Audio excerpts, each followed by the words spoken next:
Award নেওয়ার অনুভূতি বলতে গেলে নির্বাচনের আগে বা নির্বাচনের পরে এরকম কোনো কথা নাই। অ্যাওয়ার্ড হচ্ছে কাজের উৎসাহ যোগায়। আপনারা এর আগেও দেখেছেন আমি পার্থের সাথে একটু অ্যাভয়েড করি অ্যাওয়ার্ড, কারণ আমি অ্যাওয়ার্ড নিলেই আসলে অ্যাওয়ার্ডটা কী জন্য আমাদেরকে অ্যাওয়ার্ডটা দিচ্ছে সেটা আসলে একটু জানার বিষয়। কারণ এখন যে পরিমাণে অ্যাওয়ার্ড দেয়, সব অ্যাওয়ার্ড অনুষ্ঠানে আমার একদম যাওয়া হয় না, বাট এখানে আমার কাজের স্বীকৃতি অনুযায়ী আমাকে অ্যাওয়ার্ড দিচ্ছে, আমার ভালো লেগেছে। আর এটা জানেন আপনারা যে ইতিমধ্যে এটা বাংলাদেশে অনেক অ্যাওয়ার্ড প্রোগ্রামের ভিতরে এটা একটা অন্যতম অ্যাওয়ার্ড। তা সেক্ষেত্রে আমার অনেক ভালো লেগেছে। ফারুক ভাই, মজুমদার সাহেব সবাই মিলে যে প্রোগ্রামটা করেছে আমার কাছে অনেক ভালো লেগেছে এবং খুব গোছানো ছিল।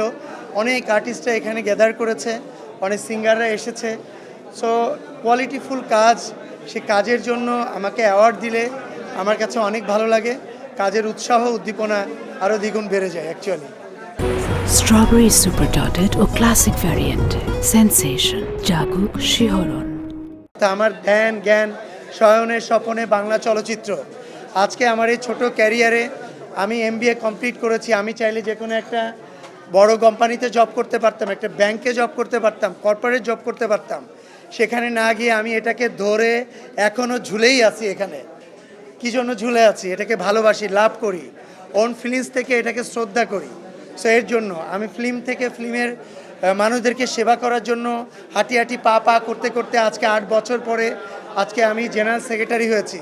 এটা তো একদিনের আমার অর্জন না, এটার পিছনে অনেক শ্রম আমাকে দিতে হয়েছে। তা সেক্ষেত্রে এই অর্জনটা আমি তো দেশের বাইরে গিয়ে সেটেল হওয়ার জন্য করি নাই, আমার সমিতির মেম্বারদেরকে সেবা করার জন্য, ইন্ডাস্ট্রির পাশে থাকার জন্য। হ্যাঁ, আমি কেন যাব না? আমি অবশ্যই যাব। আমি আমার বাচ্চার ফিউচার কি আমি চিন্তা করব না? আমার বাচ্চার ফিউচার কি আমি কি চাইবো না যে আমার বাচ্চাটা বাইরের দেশে গিয়ে লেখাপড়া করুক? কে চায় না? আপনারা কে চান না? সবাই চায়, এক কথা সবাই চায়। আপনারা কি কেউ বাইরে চান না?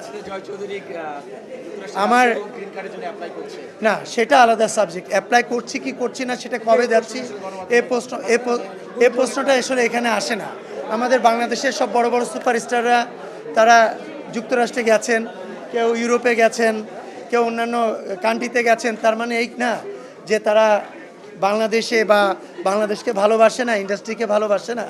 একটার পর একটা ছবি মানে চলচ্চিত্র আমাদের সাকিব ভাই করে যাচ্ছেন, হিট চলচ্চিত্র আমাদের মিশা ভাই করে যাচ্ছেন।